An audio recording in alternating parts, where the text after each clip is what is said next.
Jean-Louis, nous allons évoquer la deuxième session d'essai qui s'est déroulée tout récemment à Bahreïn. Et on a vu un peu de mieux chez Red Bull, non? Un peu de mieux, parce que naturellement les premières évolutions ont été apportées et que ça changeait un peu la donne générale de la voiture. Mais il ne faut pas se leurrer, le moteur Renault est très en retard. Hier, sur Canal+, nous avions Rémi Taffin comme invité et il confirme ce que dit Rob White, le patron technique de Renault Sport F1. Il y a globalement 1 mois de retard sur ce qui devait être fait. Alors je crois comprendre que pour ce qui concerne le moteur thermique, ça marche. Pour ce qui concerne les moteurs électriques, ça marche aussi pas mal.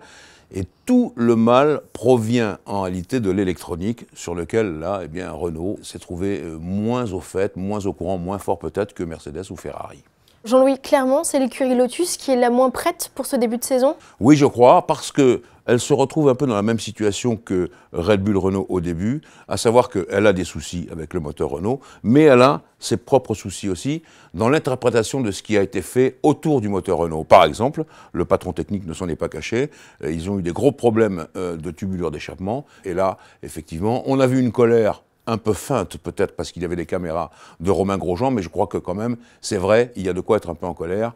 Peut-être que Lotus commence déjà à payer, j'appellerais ça la fuite des cerveaux, James Allison chez Ferrari, Éric Boulier chez McLaren, et beaucoup d'autres techniciens, et que naturellement ça commence à se ressentir, et ils me font un peu peur. En tout cas, c'est clair que Lotus annonce d'être prêt, à peu près à la hauteur du Grand Prix de Chine ou de Bahreïn, pas avant.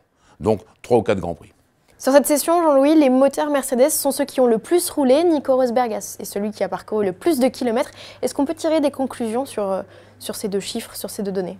Eh bien écoutez, alors déjà les chiffres sont simples. Mercedes, 17 000 km avec 4 équipes. Ferrari, 9 700 km avec 3 équipes. Et Renault, moins de 9 000 km avec 4 équipes également. La hiérarchie est naturellement établie. Alors, l'an passé, je vous aurais dit non, Géraldine, on ne peut pas vraiment tirer de leçons des essais intersaisons parce que chacun fait différents projets, voitures de course, plein d'essence, etc. Mais là, c'est nettement plus parlant pour la simple et bonne raison qu'on est rentré dans une ère nouvelle, il y a énormément de problèmes avec tous ces moteurs hybrides, et en l'occurrence, avoir roulé beaucoup de kilomètres, eh bien je crois que ça va aider considérablement les écuries motorisées par Mercedes et naturellement l'écurie Mercedes elle-même. Je n'oublie pas McLaren, qui, malgré les ennuis, est assez bien placé aussi.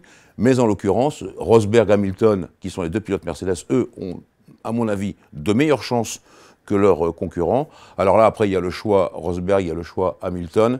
Que fera l'équipe? On se rappelle qu'il y avait eu des consignes données l'an passé. Qu'est-ce qu'on va en tirer? On va voir. Mais effectivement, Rosberg fait incontestablement partie des favoris de cette saison 2014. Alors Jean-Louis, nous allons parler de Ferrari à présent. Dans une interview à paraître dans Auto Plus ce vendredi, vous avez interviewé Jean Alesi, avec qui vous avez parlé de la saison à venir. Qu'est-ce que prévoit Jean Alesi? Alors, Jean Alesi, bon d'abord, on le salue parce qu'il fait son entrée dans l'équipe des consultants de Canal+, donc ça c'est sympa, on le verra le dimanche soir, la plupart du temps. Jean Alesi, c'est simple, je lui ai posé la question, à savoir que chez Ferrari, tout le monde attend, en rentrant la tête dans les épaules, ce qui va se passer entre Kimi Raikkonen et Fernando Alonso. Alors déjà, il est simple, allez-y, il dit Ferrari, il rêvait de cette équipe. Il rêve depuis longtemps d'une équipe de deux grosses pointures. Je ne dis pas que Massa n'en est pas une, mais il est moins brillant que une association Raikkonen-Alonso. Et alors, donc là, je lui pose la question de confiance. Raikkonen ou Alonso, comment ça va tourner?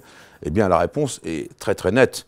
Kimi Raikkonen, il ne change pas, il travaille dans son coin, il prépare ses courses, il ne dit rien, rien ne l'atteint, il bosse de façon extrêmement objective et sérieuse. Alonso, lui, très fort naturellement, mais Alonso, il n'est pas prêteur vraiment, et je me demande s'il ne va pas laisser des plumes. Alors, je laisse la responsabilité de se dire à mon ami Alesi, on verra ce qui va arriver. Jean-Louis, vous évoquiez Felipe Massa. Felipe Massa a justement signé le meilleur temps absolu des essais de Bahreïn. Alors le Brésilien en ce moment a le couteau entre les dents, vraiment? Oui, je pense. Alors d'abord, il sait très bien que le nerf de la guerre est revenu chez Williams avec le Martini Racing, qui est une équipe, une appellation de compétition automobile très forte, les 24 heures du Mans, beaucoup de victoires en Formule 1. Ça, c'est la première chose. La deuxième chose, il change d'ambiance. Felipe, il est le grand garçon de cette équipe, celui qui a le plus d'expérience. Et donc, il a signé ce meilleur temps absolu à Bahreïn. Alors, je le rappelle, avec beaucoup de kilomètres, car la Williams Mercedes est celle qui a fait le plus de kilomètres au total, avec le moteur Mercedes, première chose. Deuxième chose, je mets un tout petit bémol, à savoir que Felipe a fait son meilleur temps en pneus super tendres, ou ultra tendres, neufs, alors que derrière lui, Lewis Hamilton, pour Mercedes, a fait le deuxième meilleur temps en pneus tendres usagés, et Rosberg, le troisième meilleur temps en pneus tendres neufs. Donc vous voyez, mais tout ça c'est très près, hein, c'est à quelques dixièmes d'écart, et franchement, je suis heureux pour Massa, qui va peut-être redorer son étoile. Alors que va-t-il se passer à présent, Jean-Louis? On fait tous nos bagages et on s'en va direction l'Australie?